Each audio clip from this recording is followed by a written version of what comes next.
அரவிந்த் சாமி நமக்கு ஆக்டிங் மட்டும் கொடுக்கல, அவர் கொடுத்த இன்னொரு அன்பளிப்பு தான் இந்த சைக்காலஜி ஆஃப் மணி. இந்த புக்கை பற்றி பேச போகிறதில்ல, பட் இதை எழுதினவர் பேர் மார்கன் ஹவுசல். 2017 இவர் ஆல்ரெடி ஒரு எஸ்டாப்ளிஷ்டு ரைட்டராக இருக்காரு.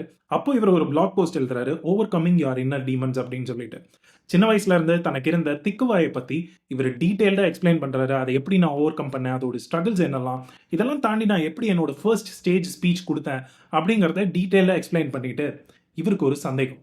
என்ன இந்த பிளாக் ஃபுல்லாக நம்மளை பற்றியே எழுதியிருக்கோம், இதை போய் யாராவது படிப்பாங்களா, இதை பற்றி யாராவது ரிலேட் பண்ணிப்பாங்களா அப்படின்னு சொல்லிட்டு பப்ளிஷ் பண்ண கையோட அதை ஹைட் பண்ணி வச்சிடறாரு. பட் இவருக்கு தெரியல, இவரோட ரீடர்ஸ் ஆல்ரெடி இதை பார்த்துட்டாங்க.